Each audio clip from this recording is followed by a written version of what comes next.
From an Australian context, it's that time of year when we get a bit of a break to reflect on the year gone by and perhaps more importantly, think about the year that's coming ahead.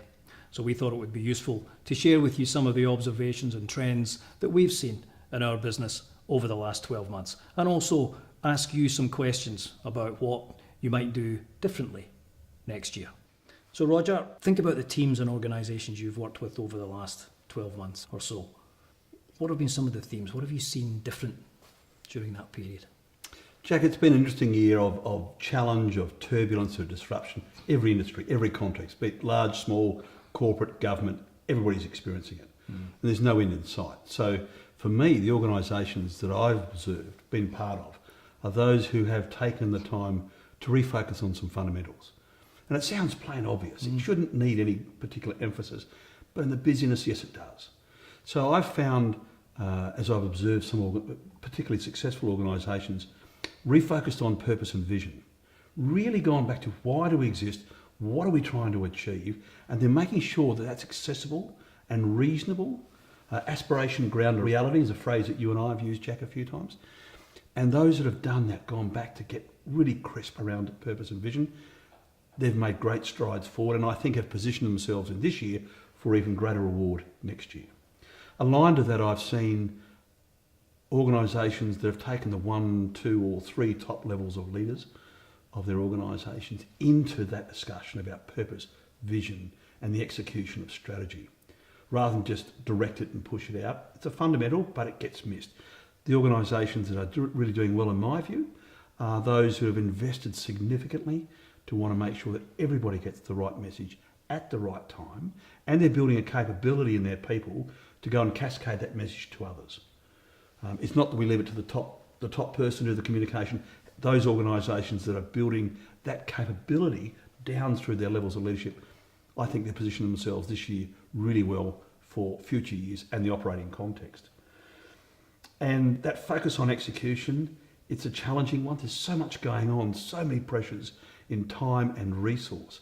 So it's less is more. Again, the phrase that we've used, and my big important things phrase we've used in other videos. Let's get really clear around the big important things and let's execute them well. Smaller number is much more valuable than done well than a larger number done averagely or poorly. Much more satisfaction. As you get to this phase of a year, Jack, you'd like to get a few things really done well before you consider the next wave of big things. That's organisational level, Jack. What are you seeing at a personal level? Individuals, leaders, and their take on the end of the year. Well, you touched upon a couple of things there, obviously from a team and an organisational point of view.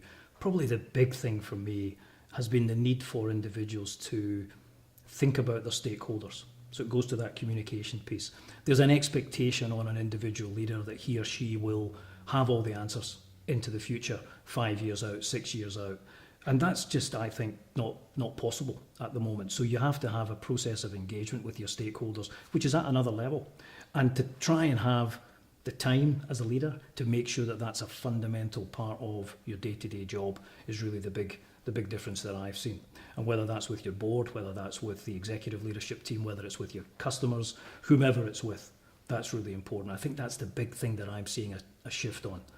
There's a lot of talk about disruption. And one of our clients has got a fantastic phrase.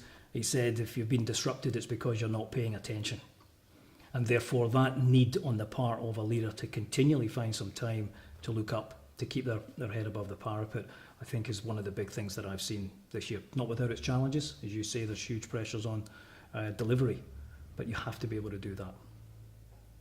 So Roger, tell me about the team aspect. What have you seen around the performance of teams and how they are working together in the work that you've done with them over the last year? Jack, the phrases we've used so far is around organisational performance and individual performance. The piece in the middle is how you get your team aligned. And I've seen a number of pursuits by organisations about building high performance teams. It's hard, much harder than people would do. And by giving it lip service, they get a lip service quality of response as well. So in my observation, I'm seeing some organisations really taking effort to invest in the team capability, be it around the executive table, middle management levels and others, and giving people good fundamental teaming skills. It's the way of the future. It's the way of now, actually, not the future alone. of how to get the maximum out of the resources you have. But it's often done not so well. So I've spent time this year working with organisations, improving their teamwork and giving them a concept of the high performance team. How might you make that come to pass? And again, I think the reward will be not immediate, but it will come in time as we build the capability of teams to perform at a next level, to match strategy and to match individual aspiration. And speaking of individual aspiration, Jack, what's the advice you'd give to an individual now as we head towards the end of this year in this context for us? How do we reflect on the year that was and what might be coming?